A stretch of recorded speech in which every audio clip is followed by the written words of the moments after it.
Almost. Major. Holy fucking shit, this is major!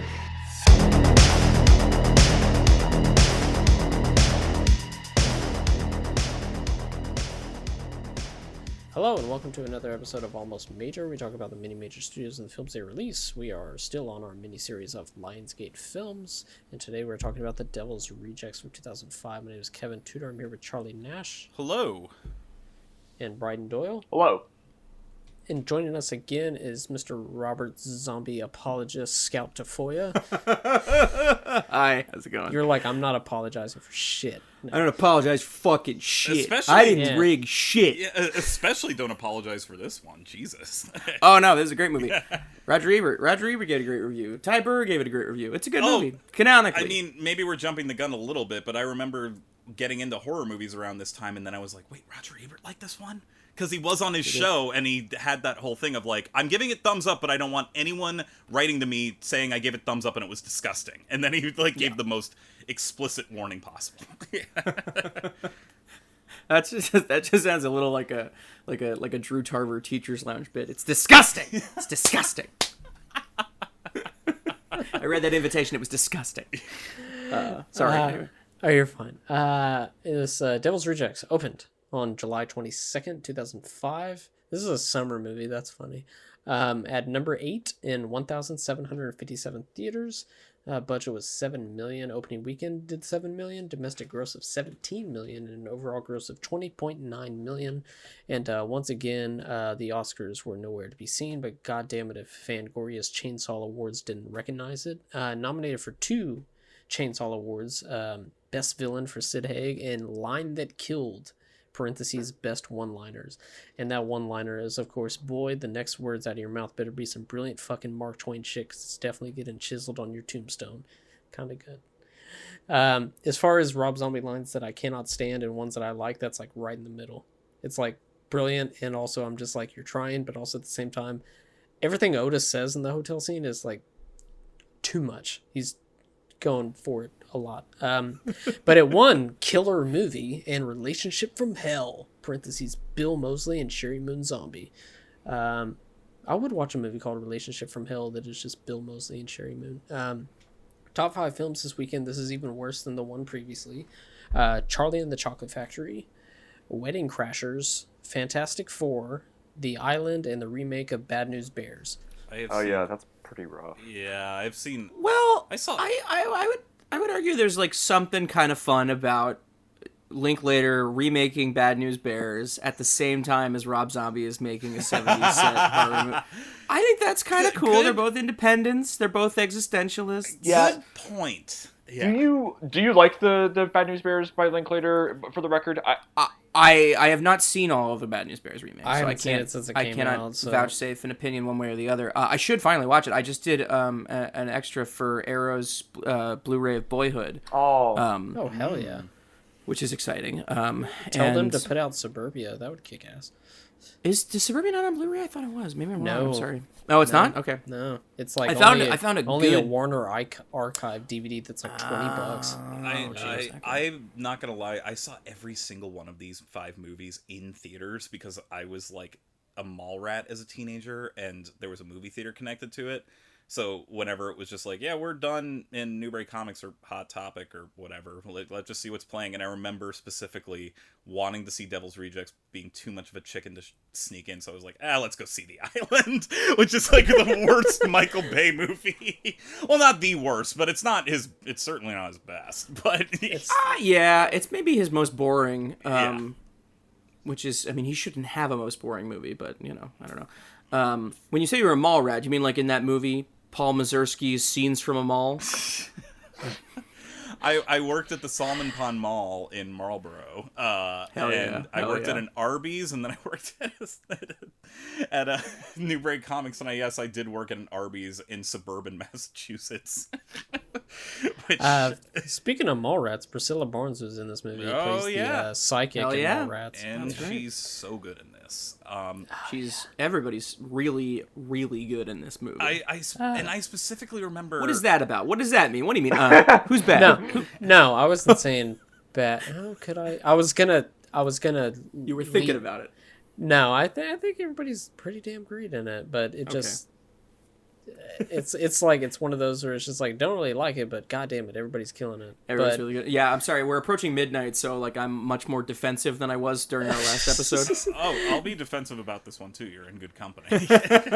I'm not going to be as harsh, and I'll tell you why when we get to initial thoughts. But I was leading off of that to talk about how people are. I don't think that Sherry Moon Zombie is not bad. Like she's not amazing most of the times, but I feel like people are just like, oh, he just puts her in because it's his wife, and she's not even that good. It's just like there's a lot worse nepotism cast than Sherry Moon Zombie. She's perfect for this role. I love her in this, and I think. Oh, sorry, Scout. Please go. No. You go. I'll go. Yeah. All I was gonna say is I love her in this, and I think even from House of a Thousand Corpses to this, her performance is just like incredible. Oh, much better. Yeah. I think by the time we get to Lords, she is one of the great actresses in the American cinema. I was gonna say as a counterpoint to Don't Just Hire Your Wife, we are currently living through maybe the most embarrassing example of that I've ever come across, which is that Neil Marshall is on film 2 with his now girlfriend Charlotte Kirk, perhaps the worst actress and screenwriter the British cinema has ever laid claim to. Oh. Their first movie was called The Reckoning, maybe the most embarrassing film I've ever seen. Don't know what that is. Hell yeah. Yeah, and their new one is actually out this week, and it's called The Lair. Charlotte Kirk plays a jet fighter pilot who was shot down during the Iraq War, I want to say, and they find aliens in a Taliban bunker. Oh. What the fuck? What the fuck? I shit you not. This is all real. The trailer is out. You can watch it. It looks like dog shit. I mean, Marshall, it seems like he's been on a bit of a downward slope since The Descent. 05? Right? Yes, exactly. Since the same year that this came out. The best year for mass market horror in America was also the last good year for mass market horror in America. Because The Descent, Wolf Creek, Hostel, which I don't love but is a very useful text, and Devil's Rejects, all within the same 12 months. And all incredible and iconic in their own way. And then Neil Marshall, since then, I guess he made something that didn't suck. What was it? Centurion. Well, Doomsday, I remember just being completely baffled by. You remember Doomsday? That's good. Yeah, I mean, Doomsday, Escape from Edinburgh. The fucking, just the most shameless shit ever. And there's like scenes where they're like line dancing, like it's a like fucking invitation to the dance. And yet I've watched The Descent like at least like 5 to 8 times, and that movie still rips. That movie's fucking great. It's fantastic. Yeah, it's a good fantastic. Movie. It's a good movie. I haven't seen the sequel. Well, I haven't seen the sequel. I remember nothing. I remember nothing about it. I unfortunately am cursed to remember everything I've ever seen or done, so I remember The Descent too. It's quite poor. Oh yeah. Well, yeah. In the sequel, it's like it's still made in the UK, I think, but it takes from the American ending of it where she escapes. That is correct. It opens with no. Okay, so they get her. Or does it just retcon her still being in the cave? I mean, ultimately, it doesn't really matter because however you choose to believe The Descent ends, The Descent 2 doesn't matter at all anyway. So she's in the hospital. They take her back to the cave. They splint up her fucking bones, and they're like, show us where your friends died. It's like it's a cave. Just keep going. And then that one, or don't. And then from what I've heard, correct me if I'm wrong, Scott, but there's one friend who's like, "Hi, you thought I was dead, but I'm still here." Like, that's right. She's waiting for her in the cave, baby. How? Yeah, shut up, just shut up. It doesn't matter. It's good. How? No, tell me right now. You shut the fuck up and you enjoy this goddamn garbage. Did that even get released theatrically in the US? No, not in the US. No. It was a UK only release. And that was because we also started getting Rec sequels around then. Rec 2 was okay, and then Rec 3 and Rec 4 are garbage. But it was Rec the same 3 kind of thing. is like not even found footage, if I remember correctly. What? I don't think you're wrong about that. Yeah, I think the first 20 minutes are found footage because that's the wedding one, which I did see that. Yes, I haven't seen the fourth one, which is actually a continuation from the second one. I'm sorry. There's a Rec film centered around a wedding. I had no idea. Yeah. Yeah, Yep, it's the that's third true. one. Yeah, And then the fourth one, I believe, is set on a boat. Please- it's on a yes. contain. Please- It's like Leviathan, but it sucks. Please tell me if that one, the horror starts with whoever's officiating the wedding being like, if anyone has any objections, please speak now or forever hold your peace. And then just. There are a lot of like bridezilla jokes, and the bride eventually gets like a chainsaw or like one of them big Yeah. saws that you'd use to cut people out of a car wreck or something. Oh, the Jaws of Life. That would kick ass. Yeah. I can't remember if it's the Jaws of Life or a chainsaw. I don't remember, but I definitely rented the hell out of that, and I was just like, "What's this?" Like, what's this? and even back then, when I was just like horror movie, 10 out of 10. Even then, I was just like, "This sucks." I need to rewatch Rec 2 though, because I do remember liking it, and even Rec the 2 parts, is not bad. It's Yeah. not as good as the first one. Nothing is, but it's yeah. because like even back then, when my friend was like, "So you're telling me if they hold the camera and put it in night vision, they can see realms of this house that don't exist in regular view?" And I was like, "Yeah, it's cool." He's like, "No, it's not." And I was Yes, like, it is. "It's kind of cool." I feel like It's kinda cool. I feel like I need to rewatch the first one because I sadly Well, saw. the first one is fucking fantastic. One of my favorite. It's the most metal shit ever. That movie rules. I sadly saw Quarantine first. Yeah, I'm the Haven't seen Philistine. I'm the Quarantine. Philistine who just saw that Oh. one. I've just seen Yeah. that. Yeah, because it was And on like it has- CTV it Watch has- in Canada. Yeah, and it has the final shot with Jennifer Carpenter on the poster. Just like, yeah, it's. Good to give the movie's ending away before you get in there. You don't want people to have expectations or hopes. Or anything. What is this is not a joke. Like, what has Jennifer Carpenter been up to? I feel like she's on a TV Dragged show. Across She was Concrete. in Dragged Across Right. Concrete. Yeah, It's she's in that. really, And really Rollins good on 139. performance. The meanest subplot. Meanest shit ever, but Because that good movie is. performance. Yeah, I like those Oh, movies too. she's so good in it, but like an hour and a half in, you're like, wait, Jennifer Carpenter's in this thing? And then like, what's she Yeah. doing here? And then No, I guess she's not. Was she in the Dexter reboot that came out? Is she like a ghost in that? Or no. Oh yeah, she is. I think She I is in heard the about reboot? that. Wow. God, I didn't know Clerks 3 stole from Dexter First Blood or whatever that's called. Wow. Yeah, I remember her. I need to rewatch Exorcism, Emily Rose. I remember that being like not good, but she's like going It's quite buck poor. wild. Scott Derrickson wasn't good until Sinister, and then he was good for about another 2 years, and then he got bad again. And he was like, this phone, what if it was black? And I was just like, no, stop it. No, you've never seen a black phone. That's why you don't like it. It's because you I don't can't even think conceptualize it. the phone in the movie's black. I think it's like You know, gray. this sucks. I'm sick of this character assassination. All right, it's the greatest movie ever made. Everybody says so. This sucks. Can we cut this, please? I'm sick of this episode already. I was just like, I think this guy's seen Stranger Things, and he was just like, you know what? You shut your fucking mouth. God, that movie sucks. Number one's- There's like two good scares in Black Phone. I'm sorry, keep going. You're trying to keep us on track, and I keep fucking us up. No, this is all good. I did learn yesterday that Tom Savini did the mask for the Black Phone. He did. So What I was a like, that's good cool. use of his time and talent. Yeah, he was just like, how long would this take? How much will you pay me? Sure, man, I got this. Sure, yeah, absolutely. Number one How song many zeros in on the the check? US Oh yes, absolutely. We had this one before. I forgot to look it up. But number one song in the U.S. is "We Belong Together" by Mariah Carey. I think that was no, that was High Tension. That was High Tension. But that was the number one again. Number one song in Canada this week is "Inside Your Heaven" by Carrie Underwood. Okay, so we do have to correct ourselves by being like 2005, great year for horror, except High Tension. Yeah, that episode has not come out, I think, at the time Oh. we're recording this yet. But Not yet. oh, Not High yet. Tension High Tension was 2003, well, wasn't US it came out in 05, right, Kevin? 05. With the Yeah, weird yes. dubbed version that was like, yeah. Switchblade Romance. Yeah. I didn't realize that. I got that on disc from Blockbuster, so I was able to watch it in French. Yeah. Yeah. Do you like High Tension? I mean, we talked about it on the pod, but I'm curious. I like in general. I think Switchblade Romance is one of those movies that it's like fun until you realize what it is. And you're like, Yep. oh, Yep. what the fuck? Good take. They're just like, this is fun until I think about it. Yeah. Exactly. But he's obviously a gifted image maker from the get-go in that one. I mean, kind of like we were talking about with House of Thousand Corpses and Cabin Fever. It's a good calling card movie. I think that his Hills Have Eyes remake is a lot of fun. Good. I think Crawl is maybe the Kicks ass. most perfect movie ever made. And there's varying okay stuff in the rest of them. And his new one with Melanie Laurent is really That was good. okay. Oh, Oxygen?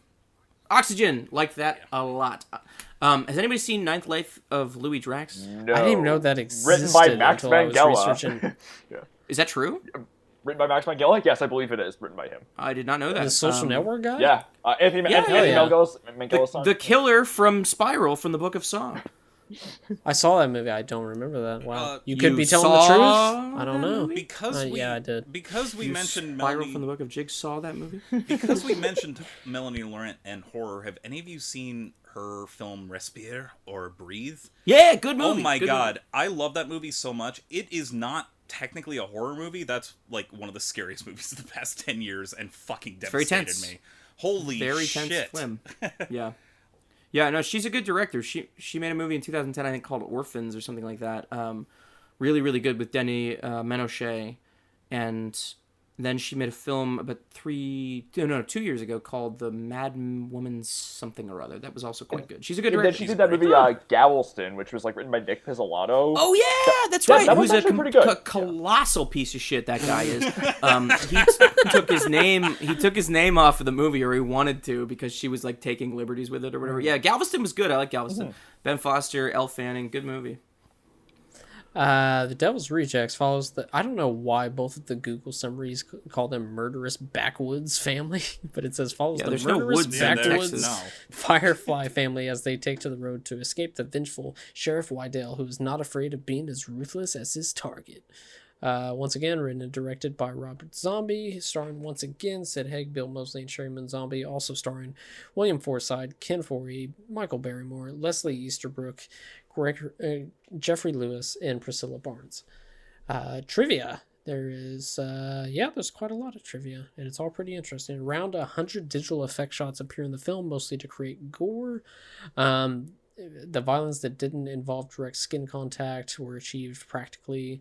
Rob Zombie originally intended to create all the special effects using only techniques available in the 70s, but time constraints prevented this. And if you watch the 30 Days from Hell documentary, they had like no time to even shoot the movie, let alone do practical effects for everything. Like I said in the House of a Thousand episode, Karen Black demanded a higher salary to reprise her role as Mother Firefly. Zombie could not afford to increase her pay and decided to replace her with Leslie Easterbrook, which is not that bad of a thing because she's fucking amazing. I adore Karen Black. I love Karen Black. Yes. So much. Leslie Easterbrook is incredible in this movie. She is deranged in this. Like, Karen Black is so funny in the first one. Yeah, but Leslie Easterbrook does have more to do. I'm not saying, like, if Karen Black did come back on, I'm sure she would have killed it. But the stuff that Leslie Easterbrook gets to chew on in this movie is just I do delicious. sometimes lay awake at night wondering what the Karen Black performance of this part would have been like. Yes. But, you know, ultimately no complaints, you know. I think she does a perfectly serviceable job, you know. Mm-hmm. Because, real quick on that, the scene where it's just her and Wydell and she's just screaming and laughing and whatnot is like, I can't see Karen Black doing that. Oh my god. Like, That's why I want to see it so badly, because I can't picture it. It's so darkly funny, too, when she's like, I think his name was also Wydell. Was he kin to you? Like... just the lines, like, where she's just going off and then she has this demonic laugh. Oh my god. And where she's just like, you just got to involve something you ain't never getting out of. He's strangling her and he's like, okay, you listen to me good, and she's like licking her lips and like going full like Linda Blair in The Exorcist, like Still grasping threats. Yeah. It's so good. Yeah. There's a doc in Zombie, you know, technically directed the making of for the 2007 Halloween, and there's a great bit where they're doing behind the scenes at the hospital for, I think it was the theatrical cuts version of The Escape, and Leslie Easterbrook is one of the guards along with Bill Moseley and Tom Towles. And she shows up in frame because he's talking to Clint Howard about something, and she shows up and puts her hands on Clint Howard's shoulders because she's trying to get Rob Zombie's attention. And Rob Zombie goes, he's like looking at the monitor, he's not looking at her, he goes, do you know Clint, or are you just being friendly? This is a pretty good zombie impression. Just always muttering. Always mumbling. I love it so muttering much. And messing with his clothes. Yeah. That's right. Rosario Dawson originally had a small part as a nurse. Her character was cut out of the theatrical release. For Zombie's decision to not have any Dr. Satan in the film, her character was killed off within 40 seconds of her appearance. In a interview, Rob Zombie said he cut these scenes because seeing Dr. Satan in the film would be like seeing Chewbacca and Bonnie and Clyde. Have you and seen even that Tiny? scene? Have you seen that scene? Yeah. okay. She's like, Oh wait, you haven't, "However." Scott? No, I'm not. Oh, it's on the deleted scenes bonus features of the DVD, or it's actually like, I agree with everything that Kevin just said. Like, it It's so doesn't out of fit place. with the movie, but Doesn't as work. like a little Easter egg, I'm glad it was included. You know, so glad it was. Yeah. It's so glad it wasn't included in the feature, In the movie, yeah. but as an Easter egg, pretty nice. So Yeah.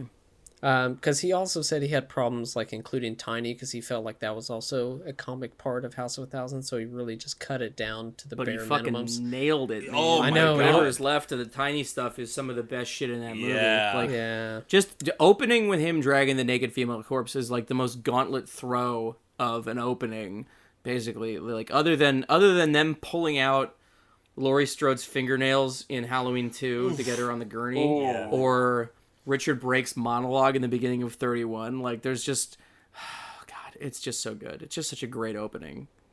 all the scenes were filmed within a block of each other, and Spaulding's house was not altered in any way. They found it as is, only adding household items as if lived in. And then right behind his house, they found where Otis takes the two guys and whatnot. That was all right there. Wow. So it was real, like, they were just scouting areas, he said in the documentary, and he was just like, stop the car, and found Spaulding's house, and it was just abandoned and looked pretty much exactly like that. It's really wild. The film takes place May 18th, 1978, about 7 months after the events of House of a Thousand. Natasha Lyonne was originally slated to play Candy, but was replaced by E.G. Daly, and I believe in the director's commentary, Zombie said she pulled out literally the night before shooting began. So yeah, that was wild. But E.G. Daly is fucking great in this movie. She's very good in that. She's so good, so funny. Yeah.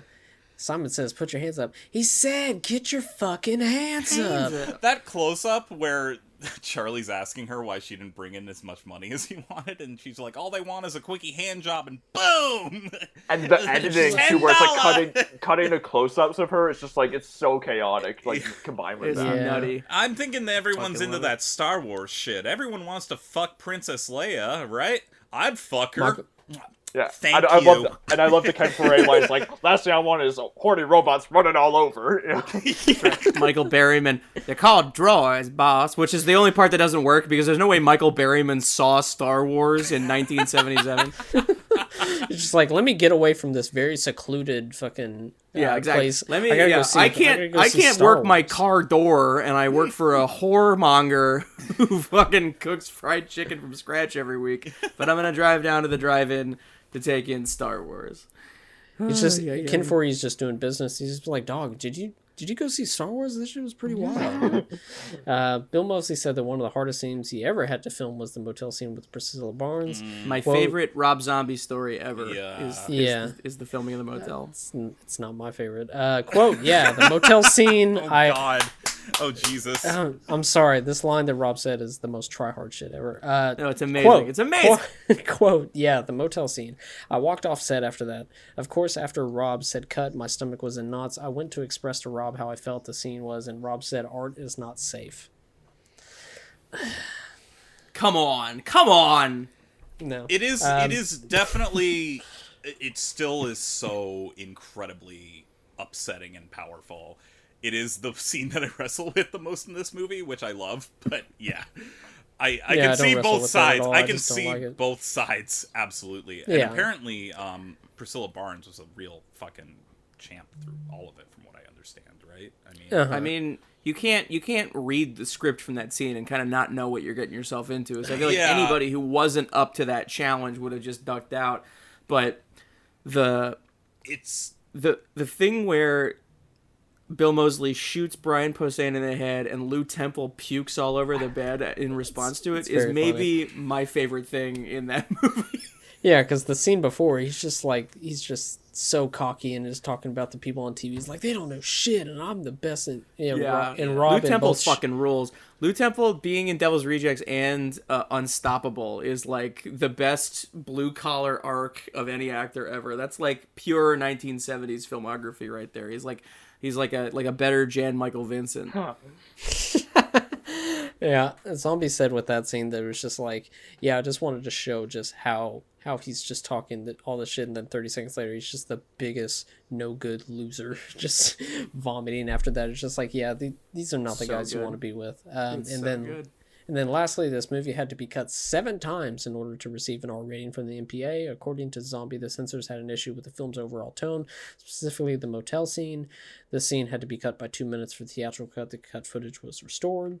In the DVD version, Rob Zombie stated in an interview that up until his film 31, The Devil's Rejects was probably the hardest film of his he had to cut down in order to receive an R rating. Which I have seen 31, and I know you have too, Scout, but like, I think Devil's Rejects, like, I remember also reading about House of a Thousand Corpses, that had to get cut. House of a Thousand Corpses has obviously the more jovial, I don't know if that's the right word to use, but tone with the violence, even if it's more unbalanced in terms of preserving a proper mode of comedy and violence and stuff like that. And then this one, I totally understand. I remember getting this movie when I was a teenager, and I'm pretty sure many of the cuts also had to deal with what we were talking about with Tiny dragging the dead woman's corpse and being like, this got a fucking R rating. Oh wait, this is the unrated version. like even that, I was like, what the fuck? They were like, this feels Jesus. Like, Yeah, it's pretty deranged, and again, coming from a sensibility that you hadn't yet known what to expect from him, because House of a Thousand Corpses is not an easy movie to track on a trajectory. You can't say, oh, well, he made this, so naturally this was the logical next step. And I don't think anyone who saw Devils would have told you that they expected Devils after having seen House of a Thousand Corpses. And so you're really unseated and, decentralized in your understanding of things and your equilibrium with regards to the expectations and the safety of the experience in a couple of ways for that reason, which is, if you've seen House of a Thousand Corpses, these characters are, there's kind of a bumbling quality to them, that they're clowns as well as murderers. And then you get to Devils and it's like, oh no, they're just hardcore murderers who occasionally crack a terrible joke. And yeah, Otis specifically is like fucking terrifying in this movie, specifically the hotel scene. Like, the scene where I forget who it is like getting up in his face and Otis like has a gun. He's like, what are you gonna do? Please tell me, what the fuck are you gonna do? And I'm just like, nothing good is gonna happen.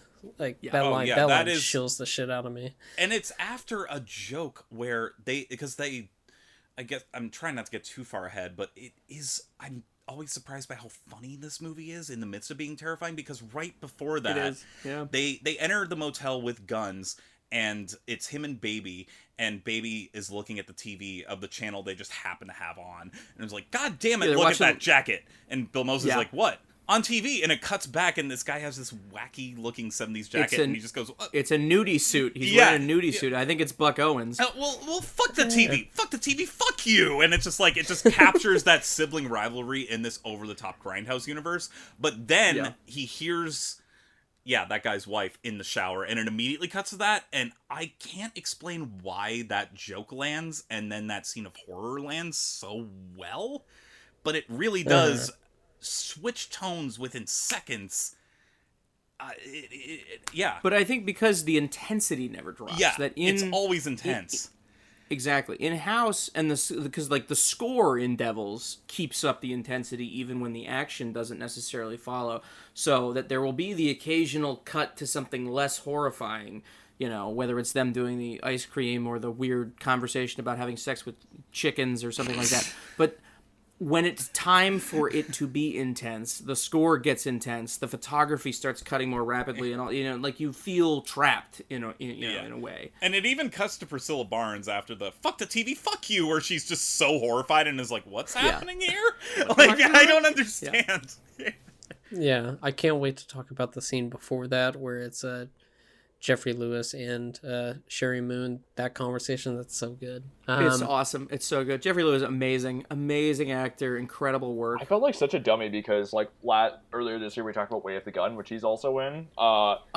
He's really good. But like I didn't recognize him from that movie, and I was like thinking like, the actor he reminded me most of was he kind of looks like Alicia Cook Jr. like from like The Killing and House on Haunted Hill, like that, the blue eyes, and kind of like playing weak-willed characters. I don't know. It was interesting, but I was like, so you like related to him? And I was like, nope. Jeffrey Lewis, different actor, not even related, but he's really good. Juliette Lewis's dad, but not Alicia Cook the third. But yeah, no, it's funny because he basically took over from Alicia Cook Jr. Like right as Jeffrey Lewis started appearing in movies was about when Alicia Cook Jr. stopped being in them. And Jeffrey Lewis was obviously in Salem's Lot, which is another Tobe Hooper film, which is what he would have like really enjoyed him in. He's so good. The bit, I know you guys covered this already, but the bit where he's putting the guns in the pillowcase and trying to kill himself, and he answers the phone, it's James Caan, and he says, "You doing anything?" He goes, "No, not at all." Yeah. I fucking love that. Anyway. It's time for us to do what the good Lord would refer to as a cleansing of the wicked. Dying's not an option. This is Sheriff John Quincy Wydell.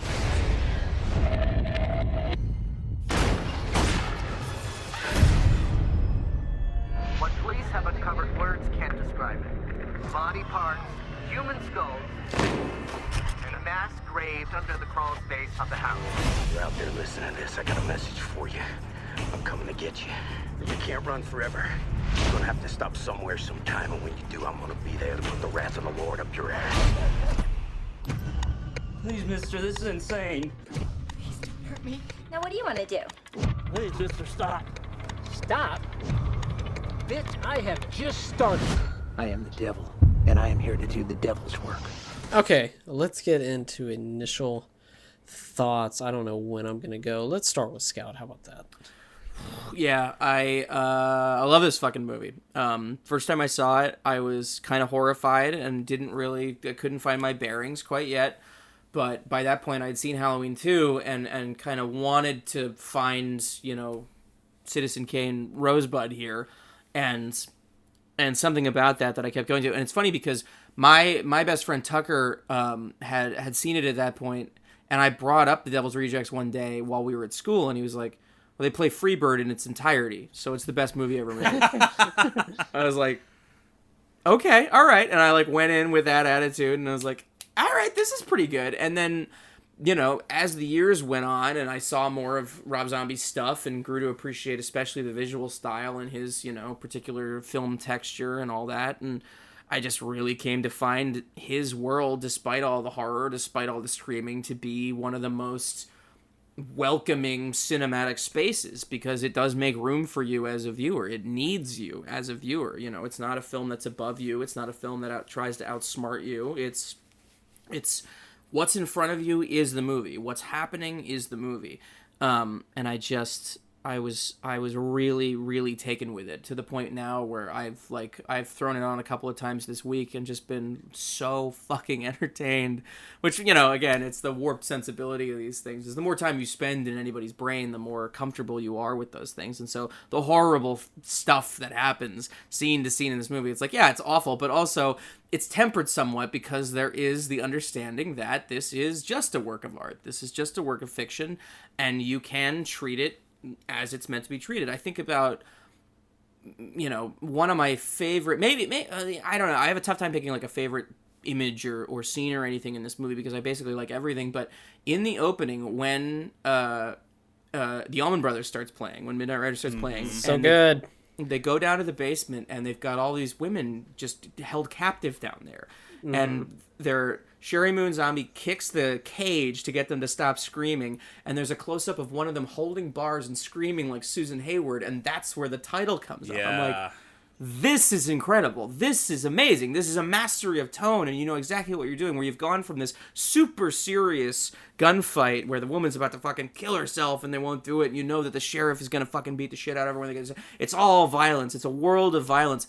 But Rob Zombie is not of the violence. He is an observer of the violence. And that makes the key difference for me between something like House of a Thousand Corpses and The Devil's Rejects is, take a look at this, if you will. Look at all this. Look at all this stuff. And it does allow you just enough distance to enjoy what happens, at least for me. And I just then get to enjoy the editing decisions and the incredible performances and the color grading and the music choices and the the needle drops and the gore effects, the incredibly effective gore makeup, and when they're incorporating digital stuff, sometimes you can see it. During the Freebird sequence, you can kind of tell when the bullet holes are digital, but for the most part, everything's fairly legit.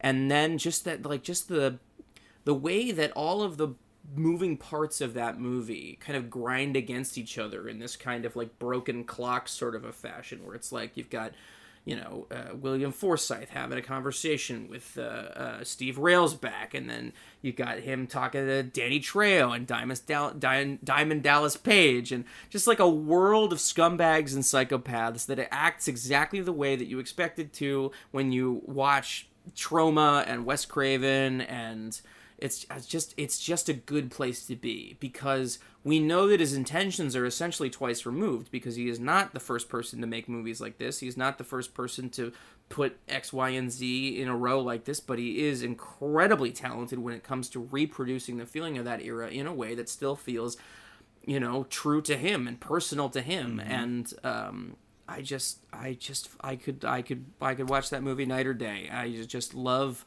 being in Rob Zombie's world as a filmmaker, which again is maybe even more humorous, considering that I really wasn't the world's biggest fan of his music before I discovered how much I loved his movies. I still like his music, but it's not the first way that I relate to him. I just have a great time watching his images. I just think he's one of our best.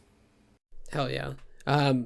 One thing that you were saying that I wanted to is that I guess the women at the start that are in the cages, they look like cheerleaders. I'm assuming it's still the cheerleaders from House of 1,000. Or maybe some new cheerleaders, who could say? Yeah, they're a big fan of cheerleaders. I love cheerleaders. I like St. Vincent. Charlie? Yeah, so I'm with Scout on this, and I will say this film was pretty groundbreaking for me in terms of as a kid, I hated horror movies. I might have touched upon this in earlier episodes. I'm sorry if I'm repeating myself. I was scared of everything as a kid, and then around the time I was like 12, around 2003, like I watched The Ring and The Grudge and all the remakes of J-horror. I didn't really have a lot of access to films that to the foundational or fundamental films of certain genres. I was kind of more just getting whatever I could grasp in the moment within mainstream culture, and it's kind of amazing. We had the same exact upbringing where I was watching all the PG-13 horror movies, and it wasn't until I was about 13 when I was just like, oh, it doesn't scare me anymore. And then I watched Texas Chainsaw Massacre, and I was like, nope, I'm good. Let's keep going. I didn't even see the original Texas Chainsaw until much later, which I'm embarrassed about. I saw the Nispel remake before I saw Good movie.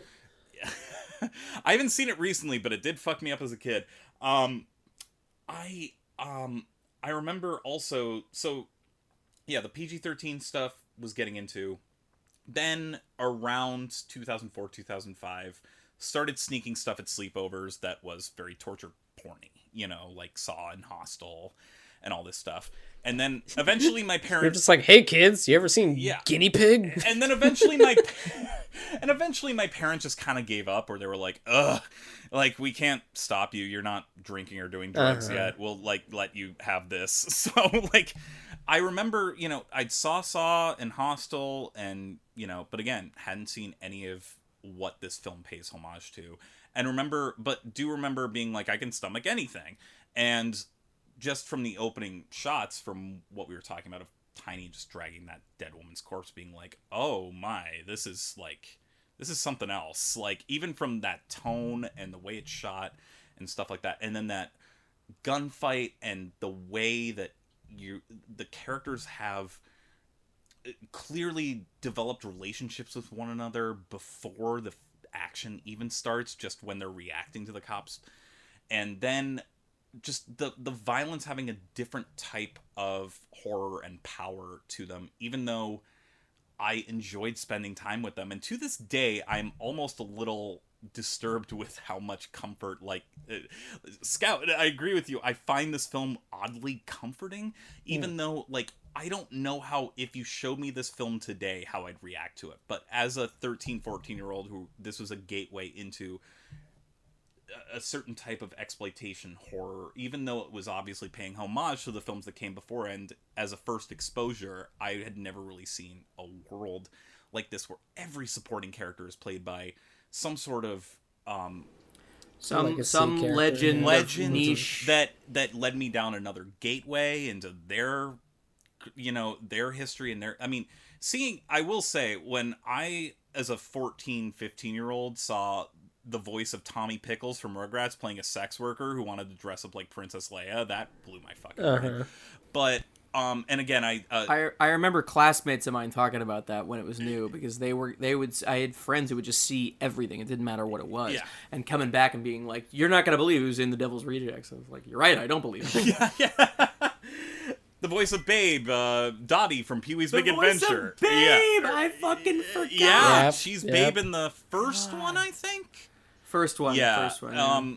And I do remember just the feelings I had watching, I mean, without giving too much away about the plot, which we will certainly get into sooner rather than later. Just watching... I think you could spoil it. It's 20 years old. Yeah. Like, just that feeling of confliction I had of watching these... being stuck with these protagonists who do the most horrific things, and then by the time that, the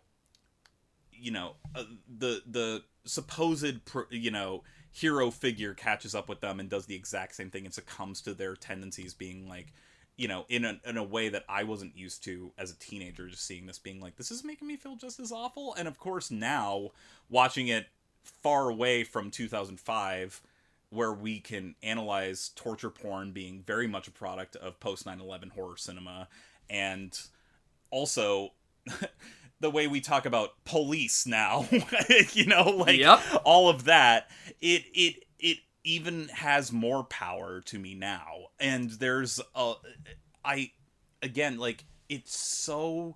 agree with you. This is my favorite Rob Zombie film. I think I love a lot of his movies. I could do without some of them, but again, I mean, I rewatched the director's cut of Halloween 2, which I didn't even really care for upon first viewing. I watched that again a week ago for homework for this, and totally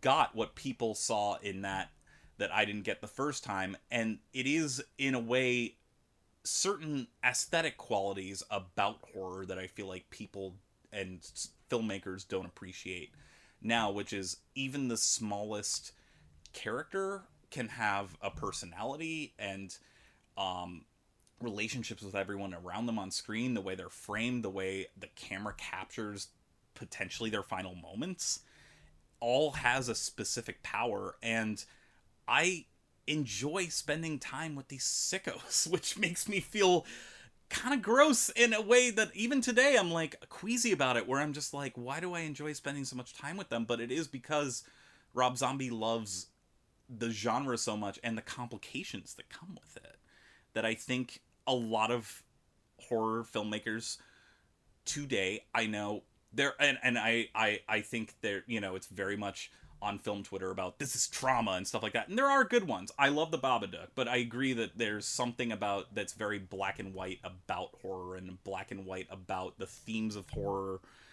today that don't deal with this certain complexity or even pay respect to their elders, that I miss in a way that isn't patronizing. Or we've come so far where I almost said Robert. Sincerely, Rob Zombie loves... Zombie. That's his father. Rob does... Please, Mr. Zombie. But he provides all of the moral contradictions and the gray areas of this genre that we don't really deal with anymore. I feel like people want to pay tribute to this type of genre in a way that is much more straightforward, much more clear-cut, and isn't as complicated in a way that makes this film much more powerful, especially when you get to the climax, and especially when you get to the Freebird set piece, where you're getting flashbacks of when it's the good old days, and I can understand someone brushing that off, being like, well, Zombie clearly loves his psychopaths and fuck them because they raped and murdered a bunch of people, which I can understand that take. I do. But at the same time, he's not asking you to believe these people as human beings in the real world, but just in his own universe, and that's what movies should be, and that's kind of... Furthermore, I would argue that in the context of something like that, which again gets another airing at the end of 31 when they do the footage of the people hanging out outside the trailer, it is a self-contained fictitious world. He's not playing with the real pain of real people that we know, right? He is very obviously gesturing at those things. The Manson murders are a through line throughout, I mean, almost all of what he does. And yet, they're not movies about the Manson murders. They're not movies about Jeffrey Dahmer. They're not movies about real pain that real people have experienced. They are movies about fictionalized and thus at a remove versions of what the pain of going through a horror movie scenario is based on. And what is a horror movie scenario except real life with the patina of fiction wrapped around it. If we start this version of horror at The Hills Have Eyes and Texas Chainsaw Massacre, none of that's real. None of that ever happened. It's not real. You can tell people that it's based on Ed Gein, but that's after the fact, and there's no mention of Ed Gein in the movie. And instead, it is just art. It is a painting of trauma, right? And that is the thing that has to stand the test of time. And I think the more that you tell people, the more that you give interviews, the more that you try to kind of jump over and outsmart and jump the line of horror films by saying, well, actually what we're doing here is we're making an Albert Brooks movie that happens to have some scary stuff in it. And it's like, well, it doesn't have any scary stuff in it, you fucking fraud. But I appreciate you. I love that I know exactly who you're talking about, who gave that. Yeah, I think we all know who I'm talking about. And that, to me, is the problem, is that Rob Zombie has never had any pretensions about what he's doing and showing you. It's all right in front of you. There was no more plain-spoken horror movie than The Devil's Rejects. And then at no point during that is he also like, but also we're talking about some other very important stuff. No, it's about what's in front of you. It is just about what is in front of you. Yeah. I think it's... Oh, go ahead. Really quickly, I just was curious, because we're talking about like these filmmakers who are... or Rob Zombie working off like people like Tobe Hooper and Wes Craven, and making movies on a mainstream level and also that are like this grimy. Do you think that there are any filmmakers working in horror, maybe in any genre, that are kind of like dealing in like similar milieus or styles or influences today, like especially on a mainstream level? Yeah. I think that you have a hard time finding people like that in America because the American system is so exactly what it is. Anybody working for the money that gets you onto the mainstream has to answer to a handful of people who are always necessarily going to cut down the effectiveness of what you're doing. I say this, but what's kind of fun is that right now in theaters, as we're recording this, is Terrifier 2. Not a perfect movie, but exactly the kind of really grimy, disgusting drive-in movie that was very popular from about 1967 to about 1991. I have problems with that movie. I don't think it's perfect, but I can't help but salute the scrappiness. And it's not a film that is, kind of bigger than its britches. It's just about a clown killing people, right? It's a supernatural clown with a hammer, and that's about it. Right. It's somehow in 1,000 theaters. It's getting and wide. It's expanding, which is it's expanding. It's a 2.5 hour horror movie about a clown with a hammer. God fucking bless him for making that work. I wish I connected to the film a little more, but I don't give a shit in this case. I think it's a win-win. I really do. And that's the thing, is that I think there's now this calculus where, a movie like Terrifier gets in front of people by having only so much artistry and also so much gore, and then you get to tell the stories about people throwing up in the theater and all that, which is great. That's old school marketing. I remember Mark of the Devil, one of my favorite exploitation films from about 1971, 1972, thereabouts, with the young Udo Kier and Reggie Nalder from The Man Who Knew Too Much. It's an Inquisition horror film, and it's they passed out barf bags for that when you were walking into the theater, and the ad campaign was like the most disgusting film you ever seen, the most grueling horror film ever made, etc., etc. And that's all fun. I like all that stuff. But back in the day, there was conviction to go with all the brouhaha. It was steak and sizzle at the same time. Terrifier 2 is that movie, for better or worse. You know, it is a movie that promises you terrible things and then gives you terrible things. You know, it's just it's not directed in the style that I find most appealing, but I'm just one person. I think it's really cool that it's succeeding. Mm-hmm. But in general, no.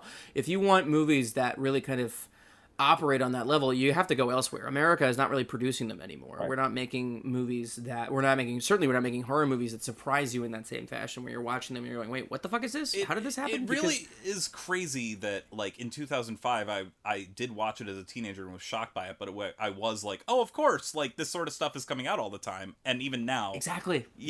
Like, my virginal eyes watching this thing was, like, horrified, but was like, yeah, of course this is the direction we're going in. And now, yeah. I mean, if it's very difficult to kind of even pinpoint the direction that horror is headed in, because every time there's some, you know, supposedly cerebral thing that, like, charts the unknown or something, then that director fucks up the next time at bat, and then they don't know what to expect from them going up. So, you know, because, like, what? Ari Aster's making, like, a 4-hour comedy. That'll be good. And then Robert Eggers made a Viking film in The Northman, which, you know, while honorable and interesting, you know, from point to point, is not. I do like The Witch. I like The Lighthouse. I didn't love The Northman. I have to be honest. It's not. It honestly, I'm not gonna defend it because it's not a movie that I really cared for. I think that it's a peculiar film to release right now, grammatically speaking. Mm-hmm. You're seeing things that you don't necessarily blah, blah, blah. Is it the great big, you know, what you expected from hearing that they finally gave Robert Eggers all that money? No, absolutely not. On no planet. I mean, really only the inclusion of Bjork speaks to an idiosyncratic persona, with the exception maybe of, like, a couple of them CGI dream sequences into the Viking tree and the ride into Valhalla. I liked that stuff. But again, I was just like, okay, all right. And, you know, it's Hamlet and it's Beowulf, and we've seen this before, and Skarsgård just really isn't up to the task of being that interesting for that long. And fun fact, okay, E.G. Daily voiced Babe in Babe Pig of the City, but who voiced Babe in Babe? Chucky, the voice of Chucky. Not Chucky the doll, Chucky in Rugrats. Not Brad Dourif. Dourif. Holy shit, that would kick ass. Be awesome. Yeah.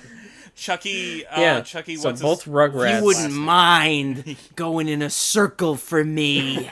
Then we could get this fucking show on the road. It's pretty good. I just wanted to point that out as both Chucky. Both voices. Rugrats voices. That's great. Yeah, that's crazy. Bryden, initial thoughts?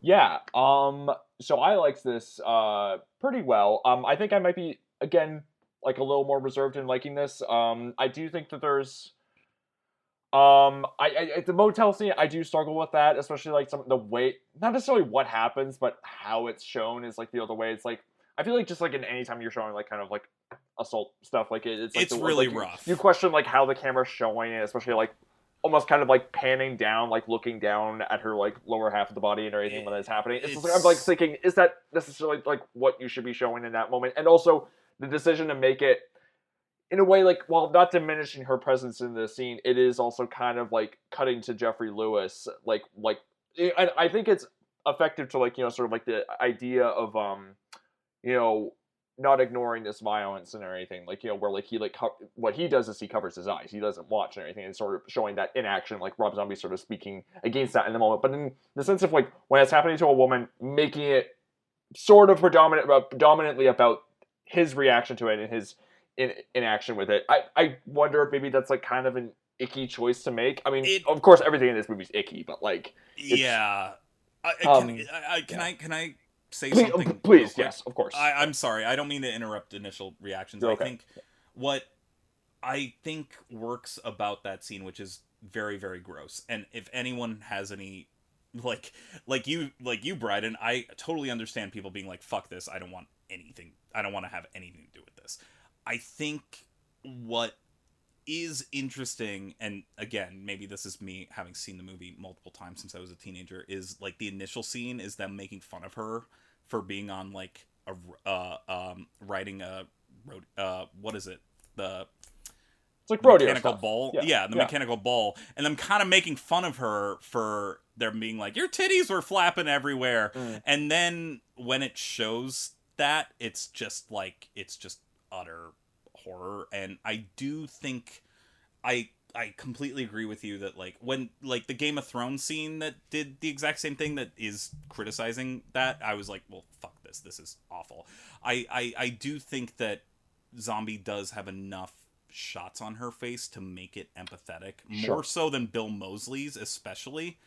Yeah, and hearing also that the actors were not like, you know, put in like in an uncomfortable position. No. Like, sometimes you hear about that in movies where it's like the actors were like abusive towards each other, or like it was like they weren't okay with what was going on. It's comforting to know that they were like in like a safe environment. As a brief aside, I mean, these people all come back movie to movie to movie. Sure. If there was some part of working with Rob Zombie that was as disgusting as the movies make you feel, then I don't think anybody would come back. Yeah, and I do remember, correct me if I'm wrong, Kevin, because you just watched this, but like I remember Bill Moseley, and this speaks to Bill Moseley being the one being like, I'm really bummed out by this. Like, more so than Priscilla Barnes, who was just like, well, I guess I have to do this today. And yeah, it's such, that is the one scene that I really wrestle with, but I do think does come into what happens at the end of the film, making it just as powerful. But I'm sorry, Brandon, I interrupted you. No, it's okay. And you know, just like even related to the scene that like where you see them like talking before like they get like terrorized. I mean, it's kind of the thing that is interesting about Zombie, and I feel like he does it. I really like how he does it in the Halloween movies, where like he has you get to know the characters like before it happens. Scout, I listened to a little bit of the New Flesh podcast where you talked about Halloween 2 and talked about how like you kind of like get to like a lot of these characters, and then like that's what makes it so despairing when they face this utter horror and everything. And I think Zombie does sort of toe the line very interestingly between sort of the sadism of the violence and then also the humanity of like by focusing on the reactions of like the experience and putting you in that headspace. Yeah, it's absolutely true, and that's kind of, I mean, that's maybe why 2 speaks to people so much more loudly than perhaps the rest of his body of work, is because it is a film that, excuse me, takes for granted that you know and give a shit about the people in that movie, because Rob Zombie knows and gives a shit about those people. Where the relationship between Annie Brackett and Laurie Strode in Halloween 2 is, frankly, the linchpin of that film, right? The 3 of them in that house, if you include Brad Dourif as the dad, speaking of the voice of Chucky, that who's so good is in that the underpinning. Yeah. Oh my god, he's amazing. He's so good. The Cat Ballou monologue is just so good, and then him on the porch afterwards. It's because he gave those parts to those 3 actors who are so fucking good in those parts that he trusted that when the violence finally comes home to roost, that the attempts that we have seen these people make to sort themselves out, to live without the specter of this violence hanging over them at all times, and the heartbreaking effort that goes into that. And we know that Laurie hasn't done quite as good a job as the other 2, that she's really proving to be, I mean, she's trying to make herself the center of attention in this way, which is also true of, you know, I mean, it is a reflection in essence of the idea of making a sequel at all. They want more of this stuff, and Rob Zombie's response is, you want what, more pain, more violence? All right, fine, we'll do that. And that is, I mean, it's ultimately it's like his Zardoz, and I know he's a fan because he puts the Zardoz head in Lords of Salem. It's, you made Deliverance, and it's a $1 million movie, and it's like, okay, well, here's more money than you've ever seen in your life, and all the drugs you could possibly do. Good luck. Give us another hit. And he's like, well, no, I'm not going to do that. I'm going to make something that only I could make right now, and you're going to release it, and we'll see who likes it. And that's what an artist fucking does. I mean, it's, you know, it's... perhaps crassly, it's Van Gogh cutting his ear off. It's, I'm going to do this. This is my gesture. This is what I do. And if you can respond to it or you cannot, that is up to you. You are the audience. You are now all in the audience of what I choose to bring to this. And in Devils, the canvas has all the murders in essentially the same thing. It's much more like a Bruegel canvas, right? It's this guy over here and this guy over here and this person there. It is a whole, you know, wash of violence. Everywhere you look, you get the little bit of violence between these people who are mostly, you know, family and still love each other but can still make fun of each other, the little microaggressions there. You've got the sheriff's office filled with crackers who hate each other and themselves and their jobs and the people in their community that they're supposed to protect. And then over here, you've got the family of serial killers who love each other but they hate everything else in the world and they're willing to kill everybody else else just to continue to be able to live the life that they do. And then you got the whorehouse with all of the sex workers and the pimps and the, you know, that Michael Berryman working for them. It's this ecosystem of nightmarishness. And that, to me, I think, is why Devils remains this bizarrely appealing experience, is because it is a whole world of violence. Halloween slowly introduces the idea that violence doesn't just happen, right? Yeah. That it has ramifications, that it has consequences, that it has things that last, that it is essentially the scaffolding upon which your life is now built afterwards, right? It is, your life becomes this never-ending construction site between the things trying to tear you down in your memory of your trauma and at once you're grasping for progress. And that is a very, very complicated and difficult thing. And without putting too fine a point on it in Halloween 2, that is what he's trying to showcase. That it is not simply the horrible things that happen to these people. It is now living with the horrible things that happen to them. And that is... I mean, it's not utterly unique in horror. That's what I was about to say. It's not. It hasn't been. People do this. They talk about... I think The Keep, honestly, gets at this in a very interesting way because it involves a real historical tragedy involved in that. And you get to sort of consider the odd ramifications of trying, on the one hand, to make a movie that is fantastical, but also about the Holocaust. So you've got nonsense and vampires and falseness and a very real, very horrible thing. And this is the same decade that gave us Shoah and people reckoning with this in different ways. And trying to give this to the public to let them say, all right, well, I like this and I understand this and I jibe with that and all that is a very brave thing to do. And furthermore, to not be the kind of person who steps out like so many of us do and be like, well, they didn't get it. I don't believe he's ever said that. Right. And that's why I fucking love him. But that's kind of the to me, the nexus of the world of Rob Zombie. Yeah, and I want to hear Kevin's thoughts on this too. But I'd like the point you made about the ecosystem of violence. It is like this wild movie where, like, you know, there's like so many. Well, it's like the Wild Bunch. It's like Peckinpah. Yeah, right? and everybody's a bastard. Yeah, and like what, like the movie like is constantly like, even when it's like threatened with like sort of a sense of normality and everything, the movie's always putting you on the level of like the psychos and everything. Where like, you know, there's like so many. I think the key thing is like when like the camera will like start like sort of like a Dutch angle, or it'll be like upside down, and then it'll like flip over to like the level sort of angle, and it's like these characters are controlling the temperature of the movie. They're forcing you to be on their insane level, and that's even in the dialogue too, where like. The chemistry between the actors is so good in it, but like when like really Ken Foray and Sid Haig are like pointing at each other, I had to look up the line. Yeah. It's like you know, roosters in a fuck farm or whatever, and like they're saying it in unison. It's like there's just like this demented logic where like they're all in the same way, but it's like a way that like to a normal person it's like this doesn't make sense, but it only makes sense to them, and it's and we don't really get kind of that sort of hillbilly outsider art anymore. You know, you think about Freddy Got Fingered or the Giuseppe, what's his name? Giuseppe Andrews, I want to say, who was in Detroit Rock City, who then later made movies about the trailer park he lived in, or like early Harmony Korine. We've kind of stepped away from the idea that you could be somebody's going to put a VHS tape in your hand and say, watch this, it's the most fucked up thing you've ever seen. You know, like that doesn't really happen anymore. Right. And that's, you know, that's the fun thing, is that in House of a Thousand Corpses, the movie gets hijacked by the Firefly family. Then, in Devil's Rejects, we're living in their world. Everybody's a bastard for this, that, or the other. The law are terrible. Yeah. The sheriff is obviously pointedly even, you know, as bad as them or worse, et cetera, et cetera. And it kind of levels the playing field in a bizarre sort of way where you're like, well, yeah, no, of course, the violence is the law of the land. They're constantly cleaning guts off the highway. You know, it's just like, this is... As to quote Roadhouse, it used to be a pretty nice place. Now it's the kind of joint where they're sweeping the eyeballs up after dark. It's... Yeah. Even the stuff where they go to a safe haven and they're just doing coke and having fun and having sex, and it just cuts to Wydell just looking in the mirror talking to himself. It's like doing the taxi driver. They're in a more healthy place than he is. Like, but yes, well, because they've made peace with the world of violence. Yeah, they survive because they're more violent than the next people they see. You see that more in 3 from Hell. Everybody is dipping a toe into the world of insane, deranged violence. These guys live it, you know? It's the Bane thing. Yeah. You merely adopted the dark. I was born in it. Yeah. Bryden, anything else? Yeah, I mean, it's...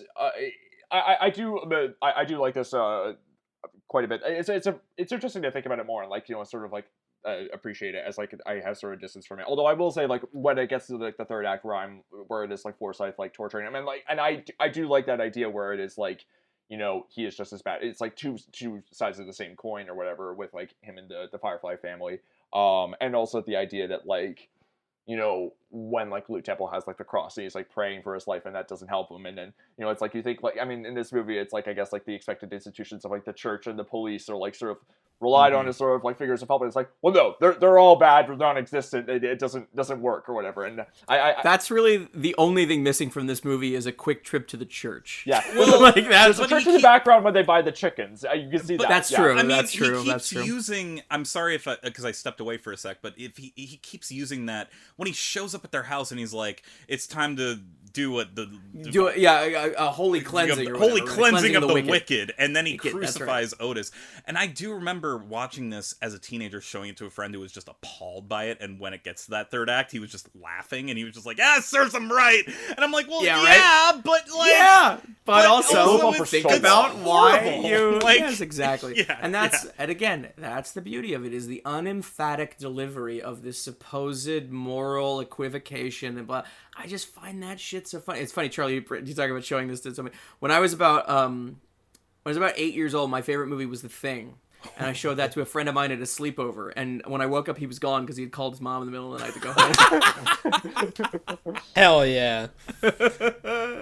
I see, Kevin, I see you furiously taking notes. I really want to know what the fuck is going on over there. What do you have to say? What do you got? Well, y'all have said it much more eloquently than I could say anything. The weird thing about this movie in particular is going into this, I was very much dreading it because I did still appreciate House of 1000, and it did gain in my esteem through this rewatch. I think I rewatched it a few years ago. But after listening to the commentary for that and the commentary for Devil's Rejects and the rewatch of Devil's Rejects, I was like, yeah, it's still pretty terrible. That's what I thought. It keeps lingering in my mind. And then through the commentaries and just to keep thinking, mostly the thing with me is that when songs are used in movies and I can't get those songs out of my head, it makes me keep thinking about the movie. Same. So I keep thinking about Midnight Rider and I keep wanting to listen to that, and then I like the song, and then I'm just like, well, I guess if I'm still thinking of the song, it means he used it really well, and then I guess I like the scene that's in. And then I don't know what song it is, but whenever they raid the brothel and whatnot, and it's all to that song and there's no dialogue, it's like really sad. And then I'm just like, why is it sad? It makes me think of when me and Charlie talk about happiness, where it's the hitting you with the comedy, but at the same time it's like, why are you laughing? It's just like, yeah, this is sad. Why is it sad? It shouldn't be sad, that type of thing. And that's the thing I do struggle with, because after the hotel scene, I'm just like, I don't fucking care. Like, this was the hotel scene is, as much as I love the grittiness of this and all of that, and the grittiness of a lot of exploitation movies, it's the stuff in the hotel scene that really puts me off on a lot of the exploitation stuff. Is just because House of 1000 doesn't deal with the sexual violence in this that really like turns me off, where I quit caring. But the thing is I hated this when I rewatched it, but it's grown in my esteem a little bit. I still don't technically like it, but there's just so much that I do enjoy. But yeah, it's like individual scenes I like more than the whole. Like the entire thing about the film critic being brought in, I think it's just such a waste of time. No, I hate it's that funny. It's funny. It's pretty funny. No, it's at least I like it because it is. I mean, it's essentially the reaction to all things violent, right? It's you want to try to find meaning to it, and you bring in some guy who's going to spill it all for you, and it turns out there is no meaning, because there's no meaning to violence. Yeah. There's no meaning to anything, right? And that's like that and the chicken fucking scene. I'm just like, I get it. And even in the commentary, he's like, I like movies that are not like all plot and everything has to make sense. It's just like these little fun scenes and whatnot. It's like, I get that they serve their purpose, but the entire time I'm just like, especially at that point after it's like funny-ish, but then I'm just like, I don't know, this kind of rednecky humor doesn't really work on me. Although the guy delivering the line of "y'all ain't thinking of fucking these chickens, right?" is pitch. And I think also Michael Berryman, like, acting so offended as if he would be accused of this when, like, he's associated with people as awful as the Firefly family is, like, kind of like a funny thing. He's like, hey, I may be bad, but I'm not that bad. It's like, I don't do that. Right. Well, and he was like, I don't know, that boy over there looks sexually frustrated. I was like, that's such a weird thing to say. Here's what I'll say briefly about the film critic scene is like, yeah, no, it's, silly and, whatever. It's still better than the bit in Inglourious Bastards where Winston Churchill asks to know what book Michael Fassbender is writing. Mm-hmm. That's more embarrassing. I do think the film critic scene, at least, you've just seen, like, pretty much everyone except Wendy get killed, and she's just been headbutted by Captain Spaulding, so at least provides a breath.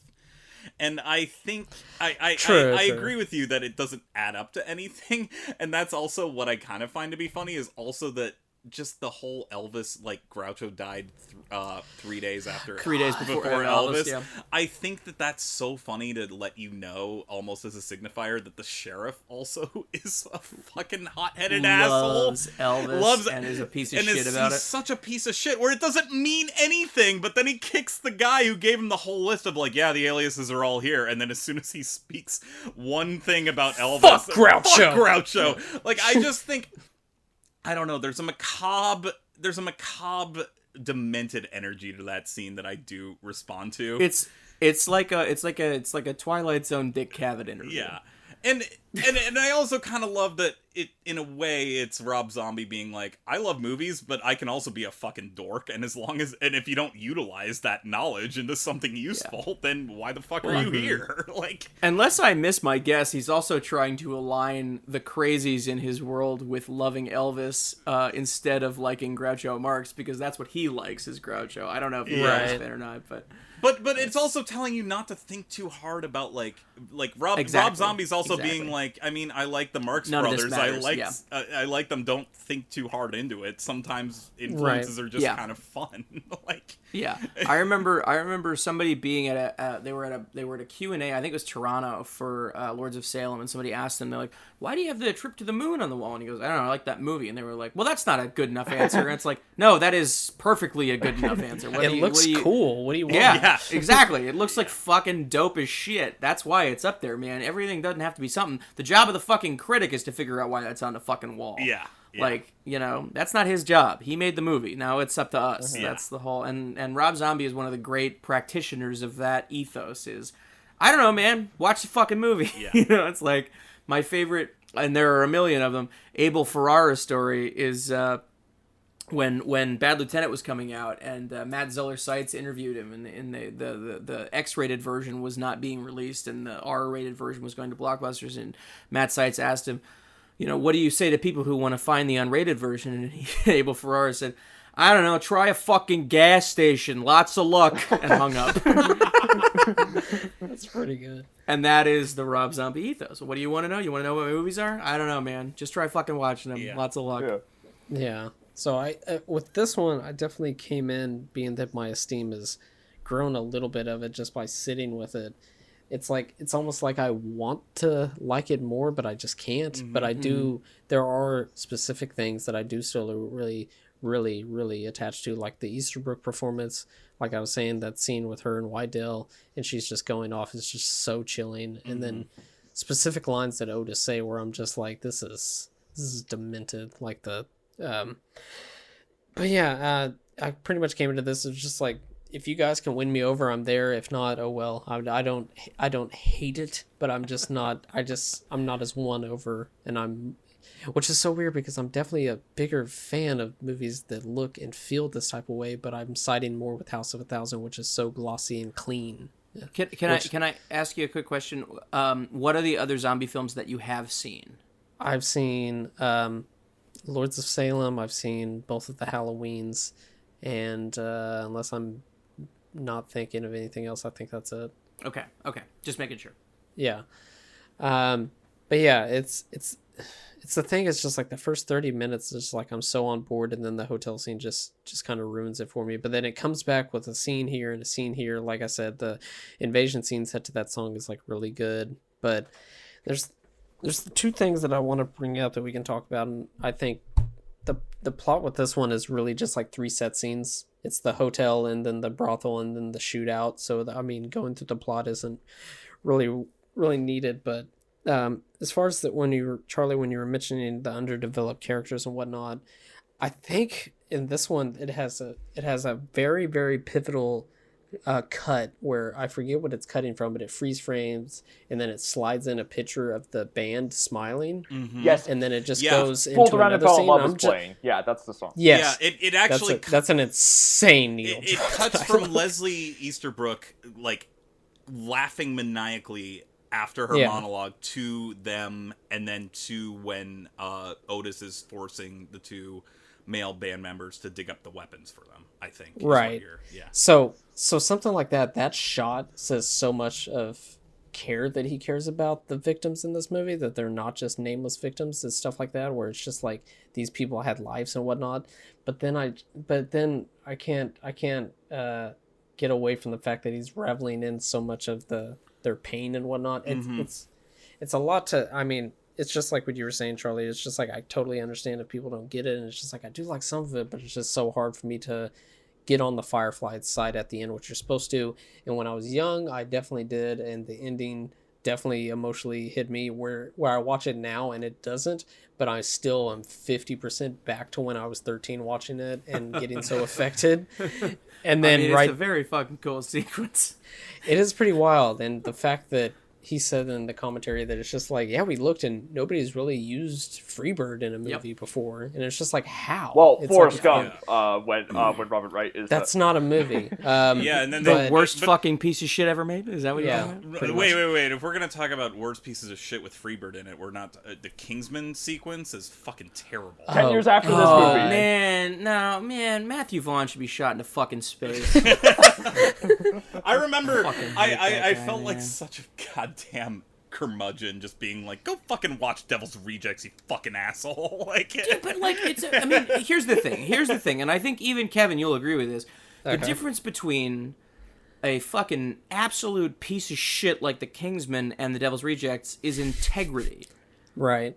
He means that needle drop. He's not using it ironically. Nope. Yes. You can tell he loves that song, and he's really like, the words in that song he really believes are potent to that scene of the never changing blah blah blah. That's why they're going to go forward and all that. It's really beautiful, but at the same time I really can't get into it because I do not care about these characters that much. Fair enough. So it's not where I'm just blatantly saying I hate it like the Halloween movies. I'm sorry, but it's just like there's like a brick wall in front of me. Not even a brick wall. There's like 3 layers of glass where I can kind of see in where everybody is seeing, but I'm just I'm arm's length away from really appreciating as much as there's a house of 1,000 corpses in between you and this movie. Oh, fuck off. I still wrestle with that motel scene so much because it never gets any easier to watch, which I think is good, but I also understand why. Like, and I've been critical of stuff like this on earlier episodes of the movies that we've covered, and I feel really, there's a part of me that's like, why does this scene bother me to an extent that doesn't cross a line and other movies do? I mean, I've been going on for the past month of like, Speak No Evil fucked me up, a movie that like other people love, and I'm just like, but I can't with this that I can't even reveal, but other people are like, yeah, it's great, and I'm just like, but and I know that's like apples and oranges, I can't even say what it is, but like it is, I think it does have to do with the way Zombie frames Priscilla Barnes' performance in it, and also something I didn't mention beforehand, but the fact that Baby flirts with oh god, I'm forgetting the actor's name, I'm so sorry. Jeffrey Lewis, that's a great scene. Who's doing, and great even scene. Before they go in, right before they do the home invasion thing of, you want to take me, Baby goes, you want to take me back home and play with me? And he goes, well, my wife's in that room. And she goes, or is my brother gonna have to shoot your fucking teeth out of your head? And then it cuts to like when they finally invade the motel, and Otis goes, are you looking at my sister thinking bad thoughts? Oh no. Oh, why not? Are you the F slur? I do feel like, and Brad, into what you were saying before, I totally understand why you're like, why is it showing his pain just as much? But I do think that the reason Zombie shows brief glances of that is because he was going to go fuck around with Baby if nobody knew. Like, yeah, right. You know, like, I mean, and I'm not saying... Well, my problem is it's true. I don't know if Zombie's saying that it's like this is justification. I don't think so. No. And I don't think the movie. No. It's. I mean, again, it's the ecosystem of horror. It's everybody's bad for this or that reason. Yeah. And he's like trying to talk himself out of it, but at the same time, he doesn't just like kind of drop what he's doing. He's like, all right, that's enough. Thank you. I'm good. And then again, there's a replay of that scene in 3 from Hell where she's talking to the guy and he takes her to the soda machine and like he clearly wants to bring her to another room, which is another like that scene is much more black and white than the Jeffrey Lewis stuff where he's like clearly at war with himself about whether or not to stay there and keep flirting with this young woman who seems against all odds to be into this man, this sunburned scarecrow of a man. She has a brilliant line where, because he keeps talking about, he's like, I shook hands with Johnny Cash. And then when he talks to her, he's like, I played with Johnny Cash. And he's keeps adding on to this bullshit. And she goes, really? Oh, I love famous people. They're so much better than the real thing. Yes. Yes. Oh, that's a good line. Also, you gotta... Because there's... Oh, sorry. Sorry, yeah, Charlie, you go ahead. I also love that she just comes up to him and was like, you got a light? And he's like, nah, I got lungs. My doctor says I got lungs like a professional athlete. Oh, I get it. You want to live forever. And then after they invade, she has the light whole time and just lights the cigarette. I mean, there's little details like that. And again, I guess this is the other thing. I don't mean to keep bringing it back to this movie, but I just... for a movie that is being... You love Empire of Light. No, I keep thinking about why Speak No Evil fucked me up, and it is also because of these characters didn't fight back. And there is something about, even after the motel scene of sexual of sexual abuse, which is so tough to take, I do love that Priscilla Barnes, and I'm sorry I'm forgetting the actress who plays Wendy, they still fight back, and every character fights back in a way that isn't like they are not defined by... They've been through horrible trauma, but they're still just going to be like, we still care about each other, and Zombie clearly shows that we still care about each other. Like, even though there is something about the camaraderie between both the men when they're out with Otis and the women when they're out with Baby, that is... It's just bad luck. It's just bad luck. They don't even have bad ideas. It's just that I was thinking about, because Speak No Evil, which is a movie that came out recently, is about how people don't fight back, which is something that really rubbed me the wrong way. And then thinking about something like this, where this does have very distasteful, quote-unquote, content, and really... Let's not beat around the bush. People will find this stuff distasteful, offensive, stuff like that, but the humanity of it is in there, even after horrible stuff has happened to them, that I do think Zombie captures in this movie, that I find to be very powerful. Even when they're like on the edge of death, I find that to be really fucking...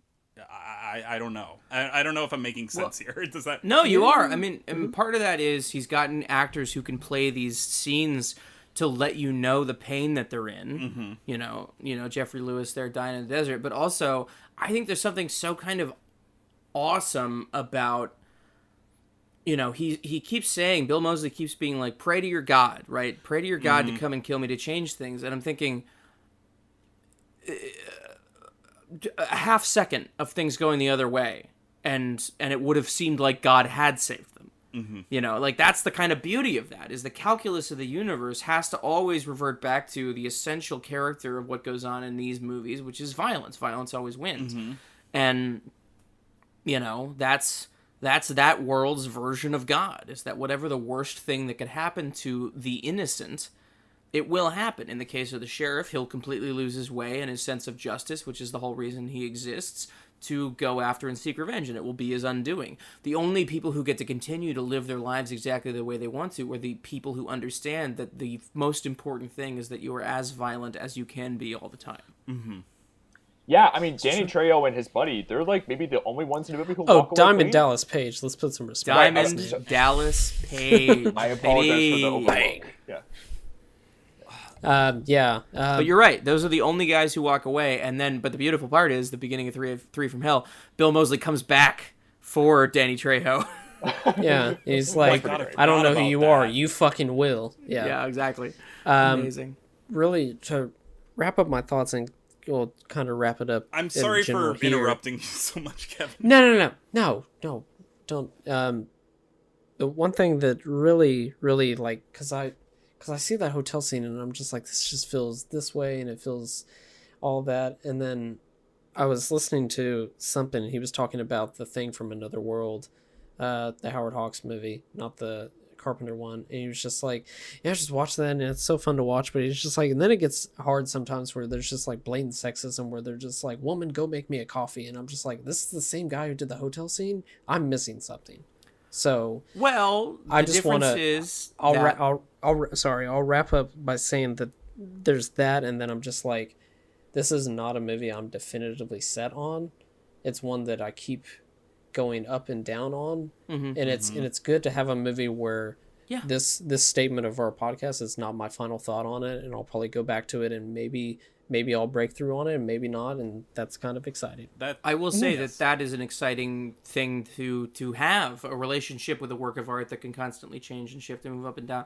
Vis-a-vis the Hawks thing, Baby is the antithesis of the woman in The Thing from Another World, or I mean, you could argue that you can find a version of Baby in Rosalind Russell and His Girl Friday, where she is every bit the equal of Cary Grant's schemer, which is, we can say, Bill Moseley in this case.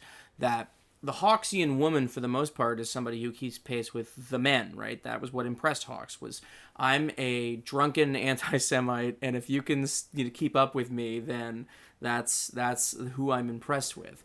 Yeah, because Baby says, like, when she's about to kill Priscilla Barnes. Yes. Or she's just like, why are you mad at me? You should be mad at my brother. He's the crazy one. I'm not going to do anything. Yeah.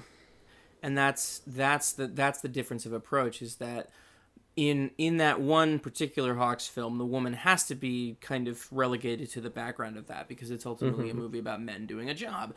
And I will say that in no Rob Zombie film will you find women only at the whims of the men around them, with the possible exception of something like Halloween. They all have agency. Even in the case of Halloween, they have agency. And Sherry Moon Zombie's, doing the performance as Michael's mother is one of the great, beautiful pieces of horror movie acting, and coming to the conclusion that despite having agency and control, it's led her here. And so what kind of good was the decisions that she made and all that? It's the No Country for Old Men thing, as if your philosophy brought you here, what good was it? And I think that that's very tragic in the case of that, where it's not meant to be a kind of a thing where it mocks her for that. I think ultimately that movie sides with her and empathizes with her in a very, very tragic and heavy sort of a way. And so for that reason alone, I think that I understand where he's coming from, because it's the only movie from that Hawks period that kind of has that same... I think you could argue that Red Line 7000 kind of does that too, and maybe Man's Favorite Sport, but yeah, but that's kind of my take on that one particular thing. No, I interrupted you, Scott. Sorry. No, I'm sorry. All this to say that I don't object to you not having a definitive answer on the thing, and being I kind of love the idea that you're willing to continue to grow with it and revisit it and see what happens. And I think that's lovely. I think that's what we do with art. Exactly. I mean, it's rare that I have a movie that wrestles inside of me for that long. Mother, father, always your Yeah. Tree of Life. I also want to say real quick, in terms of that, Bill Moseley shoots Brian Posehn, and then because of that, Sherry Moon Zombie also has a gun and threatens them the entire time. And then the horrific tragedy of Priscilla Barnes thinking that she has the gun, and then there's nothing in it. It's all power. It's all fucking mind power. And then on top of that, maybe I'm going too far, but then there's the shot where she goes, shoot me right in the ass. And then, click, nothing in there. It's all mind power. As she pulls her pants up, there's a fucking Confederate flag on her pants. On her jeans. And I noticed there was a Confederate flag on Bill Moseley's cap in House of a Thousand Corpses. And I can't exactly say what Zombie's getting at in terms of that. But I mean, I think we know what he's trying to say. Don't you?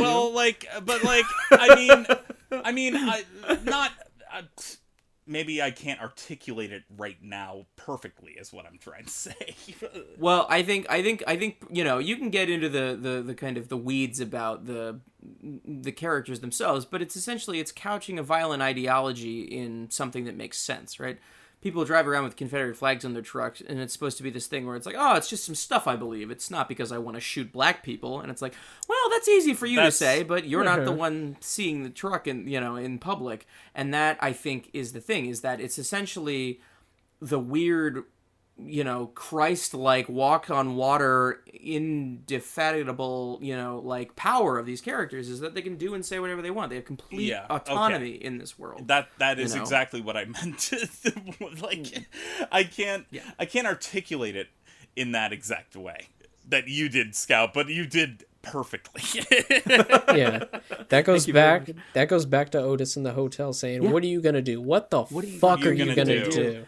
I'm the one in charge. I have the gun. I'm the most violent. I am the most violent person here, and you think you can match me with your violence. You can attack me in the desert. Your wife can steal my gun, but you don't have my conviction. You don't have my belief that I will get away with everything that I'm going to, and I will get away with it because this is my story. This is my world. This is my movie.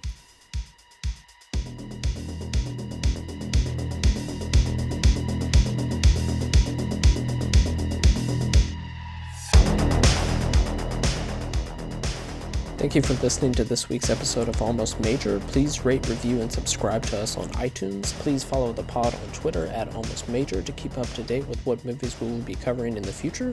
Myself, I can be found on Twitter and Letterboxd at KevBonesy. Bryden can be found on Twitter at Bryden Doyle and on Letterboxd at JDoyle. Charlie can be found on Twitter and Letterboxd at CTNash91. Once again, thank you for listening.